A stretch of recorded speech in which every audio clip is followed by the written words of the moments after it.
नमस्कार, India news Madhya Pradesh Chhattisgarh में आपका स्वागत है। मैं हूं आपके साथ पराग गुप्ता। बड़ी बहस मध्य प्रदेश में आज बात नगर निकाय चुनाव के पहले चरण के नतीजों की बात की। आखिर किस पार्टी को क्या मिला, किसने क्या खोया। 11 नगर निगमों के नतीजों में 7 नगर निगम में बीजेपी जीती और 3 पर कांग्रेस ने कब्जा जमाया। 1 पर आम आदमी पार्टी ने अपनी मौजूदगी दर्ज करा दी है। और इस चुनाव की बड़ी बात यह है कि जहां पहली बार निकाय चुनाव के मैदान में कूदकर आम आदमी पार्टी सिंगरौली नगर निगम पर काबिज हो गई, तो वहीं बीजेपी के पास पहले सभी 11 नगर निगम थे, लेकिन इस बार 7 पर ही जीत मिलने पर भी वो बेहद खुश है, क्योंकि नगर पालिका और नगर परिषद में उसका वर्चस्व कायम हुआ है। कांग्रेस महज 3 सीट जीतकर ही गदगद है, क्योंकि नगर निगम में उसके पास खोने को कुछ नहीं था, लेकिन महापौर की 3 सीट उसके खाते में आई हैं। कांग्रेस ने 57 साल बाद ग्वालियर नगर निगम पर कब्जा किया है, तो 23 साल बाद जबलपुर में उसे जीत मिली है। छिंदवाड़ा नगर निगम पहली बार उसके खाते में आया, तो कांग्रेस को मिली जीत बीजेपी के लिए चिंता का सबब भी है। मगर नगर पालिका और नगर परिषद में पहली बार उसे रिकॉर्ड सफलता मिली है। इसके पीछे सीएम शिवराज सिंह चौहान की विकास राजनीति और बीजेपी संगठन की ताकत दिखाई देती है। इससे पहले कभी बीजेपी इतने निकाय नहीं जीती थी। इस बार 122 नगर पालिका और परिषद में से 91 पर भगवा लहराया है। छिंदवाड़ा को छोड़ बाकी 10 नगर निगमों में बीजेपी के ज्यादा पार्षद जीते, यानी महापौर भले ही उनका ना हो, परिषद तो बीजेपी की ही रहेगी। दूसरे चरण में 5 निगम समेत 214 निकायों के परिणाम 20 जुलाई को आएंगे, तब पूरी तस्वीर साफ हो पाएगी। बहरहाल सत्ता के सेमीफाइनल के नतीजे दोनों दलों की उम्मीद बढ़ा रहे हैं, और इन सब के बावजूद बीजेपी के लिए चिंता की बात दिग्गजों की गढ़ ग्वालियर और महाकौशल में मिली हार तो है ही, बिंद में सिंगरौली में आम आदमी पार्टी की घुसपैठ भी उसे परेशान कर रही होगी। कांग्रेस की चिंता बीजेपी कार्यकर्ताओं के साथ केजरीवाल और असदुद्दीन ओवैसी की पार्टी का बढ़ता दखल है। ऐसे में 2023 के लिए दोनों दल नई रणनीति बनाने का विचार कर रहे हैं। इन्हीं सब मुद्दों पर हम चर्चा को आगे बढ़ाएंगे। हमारे साथ गेस्ट भी जुड़ेंगे, लेकिन उससे पहले देखिए दिग्गजों का चुनावी नतीजों को लेकर क्या कहना है। नगर पालिका में भारतीय जनता पार्टी ने विजय का शानदार इतिहास रचा है। मैं सभी कार्यकर्ता बहनों और भाइयों को बधाई देता हूं और जनता का हृदय से आभार प्रकट करता हूं। और नगर निगम के चुनाव में 7 हम जीत रहे, 3 में कांग्रेस और 1 में आप। ये भाजपा की राजनीति है, क्रॉस वोटिंग, खरीदने, दबाने, डराने, ये भाजपा की राजनीति है।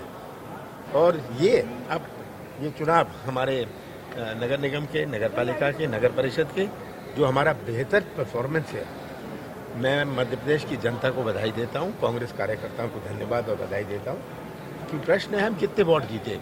हमारे 99 में 2 थे, 2004 में 2 थे, उसके बाद 3 थे, उसके बाद 0 थे, और अब ये 2 सीटें बाल बाल जीते हैं और 1 सीट जीते हैं MIM के कारण। पर ये तस्वीर आप देख सकते हैं कि तमाम जो नेता हैं, जो दिग्गज नेता हैं, मध्य प्रदेश के कैबिनेट मंत्री हैं, वो यहाँ पर एक दूसरे को मिठाई खिलाते हुए, अब गृह मंत्री नरोत्तम मिश्रा ने मुख्यमंत्री का मुंह मीठा किया और मुख्यमंत्री ने भी सबसे पहले भोपाल की जो मेयर महापौर प्रत्याशी हैं उनका मुंह मीठा किया है।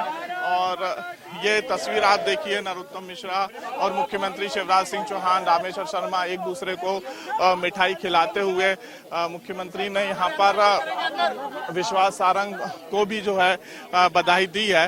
तो एक ये बड़ी जीत की बड़ी खुशी कह सकते हैं, एक जश्न यहाँ पर मनाया जा रहा है। और जश्न के दौरान तमाम कैबिनेट के मंत्री, विधायक, जिला अध्यक्ष, जो कार्यकर्ता हैं, वो यहाँ पर मौजूद है। तो तुम करेगा एक काम करो, वाइट ब्रेक वाले का अच्छी होगी।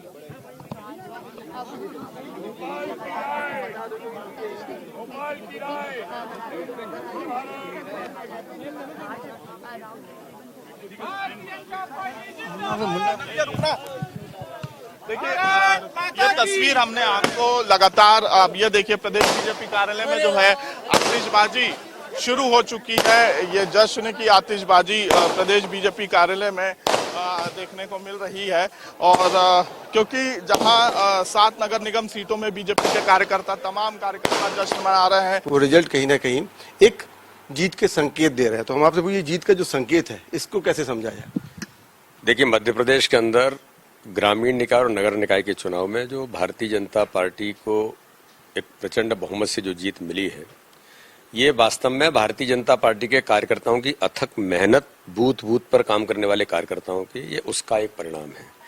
नेतृत्व के प्रति जनता का, चाहे माननीय प्रधानमंत्री जी या माननीय मुख्यमंत्री जी ने जो विकास एक एजेंडा भारतीय जनता पार्टी का है, तो हमने इस चुनाव को विकास के मुद्दे पर ही लड़ा।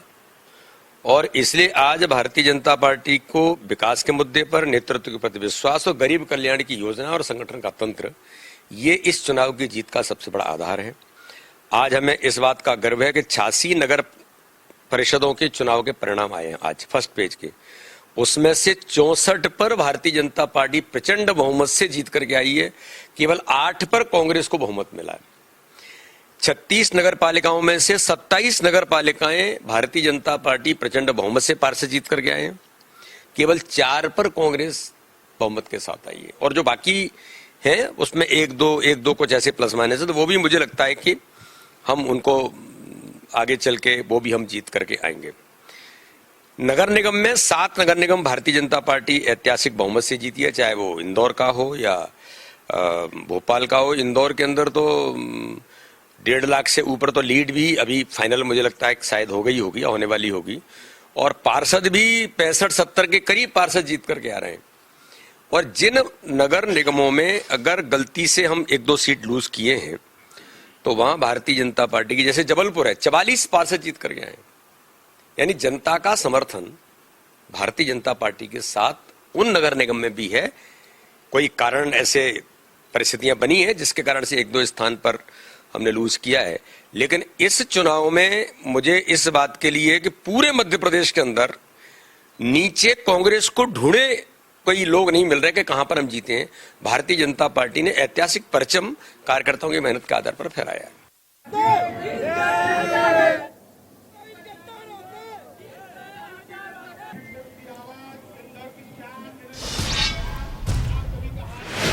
तो बीडी शर्मा को आपने सुना। दरअसल बीडी शर्मा की ओर से खुशी का इजहार इन नतीजों को लेकर किया गया है। हालांकि अभी सिर्फ 11 सीटों के नतीजे हम आपको दिखा रहे थे।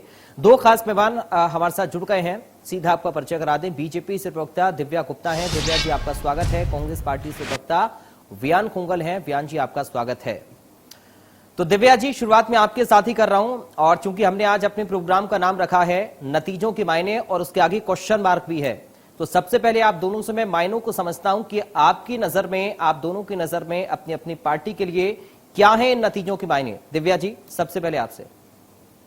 धन्यवाद पराग जी। सबसे पहले तो जितने जीते हुए जितने प्रत्याशी हैं, चाहे वो कांग्रेस के हों चाहे भारतीय जनता पार्टी के, सबको मेरी तरफ से बहुत सारी शुभकामनाएं और बहुत सारी बधाई जी। प्रजातंत्र में चुनाव का अपना एक महत्व है, जीत और हार लगी रहती है, लेकिन सबके लिए जो जीते हैं उन सबके लिए बहुत बहुत शुभकामनाएं। अब रही बात कि मायने क्या है, तो यदि पराग जी अगर आप लोग इसको सेमीफाइनल कह रहे थे, ये सेमीफाइनल था और सेमीफाइनल का बार बार कहा जा रहा था कि सेमीफाइनल है और इस तरह की लड़ाई है, सब सेमीफाइनल, तो इसका मतलब हम जीत गए, सेमीफाइनल में तो हम फाइनल में आ गए हैं। तो एक बात तो तय हो गई कि फाइनल में पुरजोर धमाकेदार एंट्री है हमारी, ये तो तय बात होगी। अब धमाकेदार एंट्री इस तरह से है क्योंकि आपने देखा कि ऐतिहासिक विजय इस तरह की है कि जहां पे कुछ नगर परिषद, कुछ नगर निकाय जो हमारे पास नहीं थे वो भी आ गए, पार्षदों की संख्या बढ़ गई जी। और जो वोट परसेंटेज था वो बढ़ा। फिर उसके बाद एक और बात ये बोले कि जो बार बार ये प्रचार प्रसार करा जा रहा था कि हम फेलियर हैं, हमारी योजनाएं नहीं जाती हैं, माननीय शिवराज जी का एक सिर्फ मखौटा है, सिर्फ एक आवरण है और वो जनता तक नहीं व्याप्त है, वो उसका एक बहुत करारा जवाब जिसे कहना चाहिए वो कांग्रेस को मिल रहा है यहाँ पर।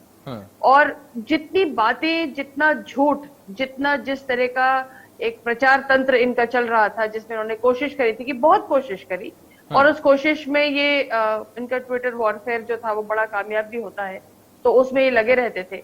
बहुत सारी बयानबाजी भी हुई, लेकिन उसका जवाब जनता ने बहुत अच्छे से, बहुत विनम्रता के साथ, बहुत शालीनता के साथ वोटों में तब्दील करके वापस भारतीय जनता पार्टी पर भरोसा जता के, हमारे कार्यकर्ताओं की जो अथक मेहनत प्रयास थे, मुख्यमंत्री जी का जो सारा प्रयास था, उस पर पुनः भरोसा जताया है। और मैं आपसे बार बार कह रही थी कि ये तब्दील होगा, और ये जिस तरह की बॉडी लैंग्वेज हमको दिखाई देती थी, जिस तरह का स्वागत हम देखते थे, वो तब्दील हुआ, और जिसके कारण आज हमने ये रिजल्ट्स देखे।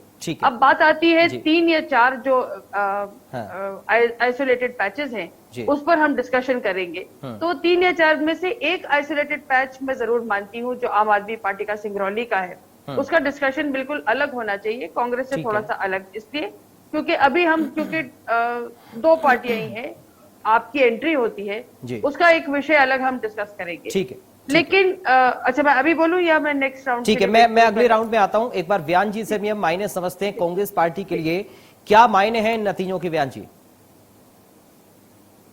पराग जी, हमने इस भारतीय जनता पार्टी के कुशासन के खिलाफ इस चुनाव को लड़ा,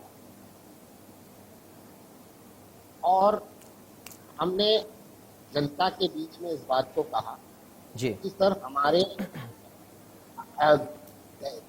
जो नगरीय निकाय पिछले 15-16 वर्षों से और उससे कहीं ज्यादा वर्षों से जहां पर भारतीय जनता पार्टी काबिज रही, इन वर्षों में भारतीय जनता पार्टी का तथाकथित जो विकास है वो पूरी तरह ध्वस्त हो चुका है, पूरी तरह फेल हो चुका है। और ये बात हम नहीं कह रहे, केंद्रीय सर्वेक्षण रिपोर्ट जो थी, स्वच्छता सर्वेक्षण की जो टीमें आई थी मध्य प्रदेश में सर्वेक्षण करने, उसने लगभग जो है 12-14 ऐसे नगर निगम चिन्हित किए थे मध्य प्रदेश के अंदर, और 99 अदर नगरीय निकायों को चिन्हित किया था। ये हम नहीं कह रहे, मोदी सरकार की स्वच्छता सर्वेक्षण की टीमों ने इस बात को कहा था कि इंदौर को छोड़कर बाकी सारे जितने नगरीय निकाय हैं, इनका performance up to the mark नहीं है, कहीं ना कहीं जो है इनका परफॉर्मेंस जो है कमजोर। तो हमने उस आधार पर चुनाव लड़ा।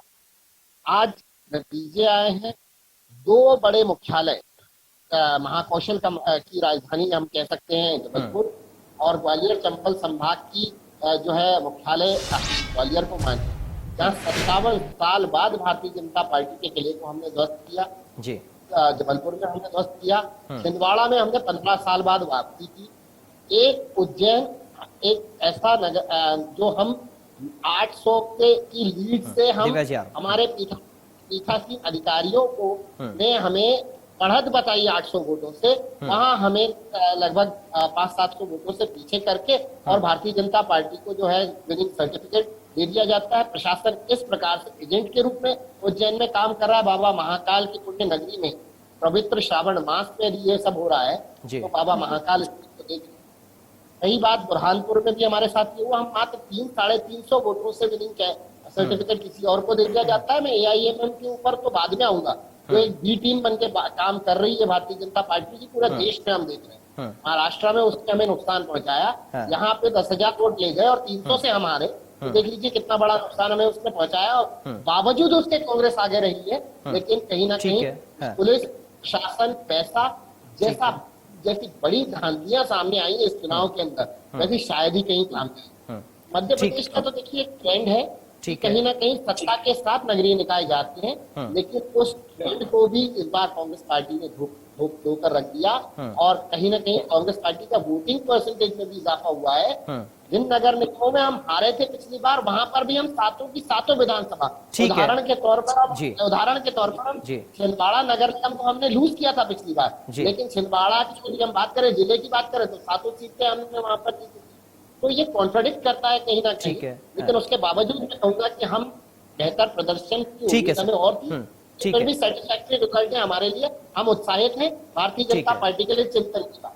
चलिए ठीक है दिव्या जी, वैसे तो चर्चा के लिए मुझे लगता है कि बहुत सारे बिंदु हैं इन नतीजों को लेकर, लेकिन फिलहाल 2 चीजों पर फोकस अभी इस सवाल पर मैं कर रहा हूं। व्यान जी ने जो कहा, एक तो असदुद्दीन ओवैसी, उन्होंने कहा कि वो दरअसल बीजेपी को फायदा पहुंचाने के लिए आते हैं, और दूसरा आम आदमी पार्टी का सिंगरौली में आना। पराग जी, ये मुझे लगता है कि कांग्रेस का हमेशा एक बैकडोर से कौन सी पतली गली का रास्ता निकल जाए, इस बात का हमेशा उनका एक बहाना होता है। अब किस पर फोड़ेंगे, तो अब ओवैसी जी का नाम लिया जा रहा है कि वो बी टीम है भारतीय जनता पार्टी की। सर कैसे हो सकती है? आप मुझे उसका थोड़ा सा भी अगर कहीं कोई रीजनेबल अगर कोई डाउट होता नहीं, हो वो तो कह रहे हैं कि बताइए। वो जहां जहां पर अपने कैंडिडेट को उतारते हैं वहां पर देखिए, बीजेपी को प्रॉब्लम फायदा मैं होता है बताती हूँ, और देखिए, दूसरी मैं विरोधी बताती पार्टी को नुकसान होता है, वोट काट देते हैं वो। मैं प्रॉब्लम बताती हूँ। प्रॉब्लम ये है सर कि कांग्रेस ने जो वर्षों से तुष्टीकरण की राजनीति करी, वर्षों से जो उन्होंने एक अपीजमेंट पॉलिसी बना के रखी थी, वर्षों से उन्होंने एक वोट बैंक की जो राजनीति करी थी, जी। वो उस समुदाय को बिल्कुल अच्छे से समझ में आ गया कि हमारा दोहन हो रहा है लेकिन हमारा कोई फायदा नहीं हो रहा है। तो ये बात जब उनको समझ में आई तब एक नई पार्टी का इजाद हुआ, जो पार्टी सिर्फ और सिर्फ फोकस ही उनका वही है जहां पे उनका एक बाहुल्य है। तो जहां उनका बाहुल्य होता है वहां उन्होंने अपने कैंडिडेट्स उतारे। वो कैंडिडेट जब उन्होंने उतारे तो उनको नेचुरली फायदा होगा। वो अपना दूरगामी कोई बहुत लॉन्ग टर्म उनकी एक प्लानिंग है जिसको लेके वो लोग चल रहे हैं। और आम आदमी पार्टी फिर एक सेकेंड, वो जो लॉन्ग टर्म प्लानिंग है, वो प्लानिंग का जो भी विषय होगा वो बहुत चिंताजनक है। हाँ। लेकिन कांग्रेस के लिए वो एक इस बात का द्योतक है कि ये जो अपीजमेंट पॉलिसी आपने समुदाय को लेकर करी थी वो अब आपसे छिटक गया है। और जो आपसे छिटक गया है वो इसलिए छिटका है क्योंकि आपने उनका सिर्फ दोहन करा, फायदा कुछ नहीं करा। ठीक है। तो एक बात तो ये, अब इसमें अगर आप ये सोचे कि हमारी बी टीम है, तो ये हमारी बी टीम नहीं है, ये आपके प्लानिंग का, रणनीति का, चक्रव्यूह का, लॉन्ग टर्म थिंकिंग का फेलियर है। तो ये पहले आपका फेलियर मानिए। जो अपना एजेंडा ओवैसी जी लेकर चल रहे हैं, एआईएमआईएम लेकर चल रहा है, वो एक अलग एजेंडा है। ठीक है। और अब दिव्या जी, आम आदमी पार्टी के अब सिंगरौली में आने के संकेत क्या? देखिए, पहला उन्होंने निकाय का चुनाव लड़ा और मेयर उन्होंने अपना बना दिया। क्या संकेत ये बीजेपी के लिए हैं? मैं इस बात को बहुत सीरियसली लेना चाहूंगी, इसको बहुत आसानी से नहीं लेना चाहिए।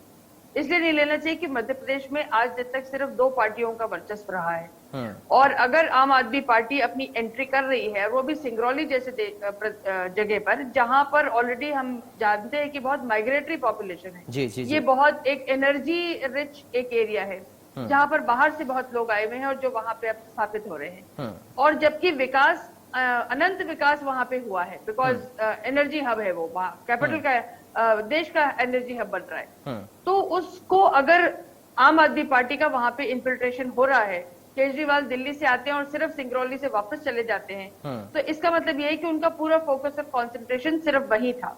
इस बात को मुझे तो ऐसा लगता है कि हमको हल्के में नहीं लेना चाहिए। इस बात की समीक्षा भी होगी, चिंतन मनन भी होगा और इसकी आगे की रणनीति क्या होगी इसके बारे में हम जरूर बैठक करेंगे और चिंता करेंगे।